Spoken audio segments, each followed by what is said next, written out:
కాలంగా ఓ రూమర్ తెగ హల్చల్ చేస్తోంది. అదే ఐకాన్ స్టార్ అల్లు అర్జున్ లెక్కల మ్యాటర్ సుకుమార్ గురించి మ్యాటరే సోషల్ మీడియాను ఊపేస్తోంది. పైగా ఇద్దరి మధ్య కోల్డ్ వార్ నడుస్తోందని, అదే ఓ రేంజ్ కు చేరడంతో అల్లు వారబ్బాయి అలిగి ఫ్యామిలీతో యూరప్ ట్రిప్ కు చెక్కేశాడని గాసిప్ హల్చల్ చేస్తోంది. అయితే ఈ ఇద్దరి మధ్య గొడవకు కారణం పుష్ప 2 అనే టాక్ బలంగా వినిపిస్తోంది. దాదాపు 3 ఏళ్ల క్రితం పుష్ప 2 షూటింగ్ నడుస్తోంది. పుష్ప పాన్ ఇండియాను షేక్ చేయడంతో అంతకు మించి నెల పుష్ప 2ను ప్లాన్ చేస్తున్నాడు సుకుమార్. ఎక్కడ కాంప్రమైజ్ కాకుండా నెవర్ బిఫోర్ అనేది తెరకెక్కిస్తున్నాడు. పైగా కాస్త తేడా అనిపించిన సీన్లను రీషూట్ చేస్తున్నాడు. దీంతో షూటింగ్ కు బాగా ఆలస్యం అవుతోంది.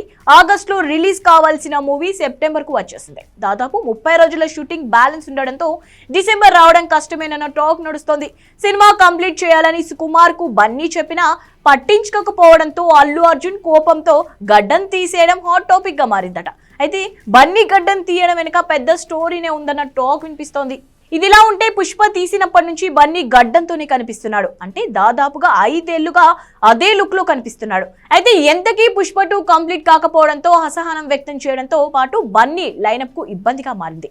పైగా సందీప్ వంగ, త్రివిక్రమ్ మూవీలకు గడ్డం వస్తుందని, ఆ ఇద్దరి కోసం ఎంతకాలం వెయిట్ చేయాలని సుకుమార్ను అడక్క లెక్కల మాస్టర్ నుంచి ఆన్సర్ రాకపోవడంతో బన్నీ వెకేషన్ కు చెక్కేశాడట. అయితే సుకుమార్ బన్నీ మధ్య సయోధ్యం కుదర్చడానికే మేకర్స్ ప్రయత్నాలు చేస్తున్న ఫలితం లేకుండా పోయిందట. దీంతో వెకేషన్ నుంచి వచ్చిన తర్వాత బన్నీ సందీప్ వంగ లేదా త్రివిక్రమ్ తో సినిమా చేస్తాడా అన్న అనుమానాలు మొదలయ్యాయి. మరి బన్నీ ఏ నిర్ణయం తీసుకుంటారో చూడాలి మరి.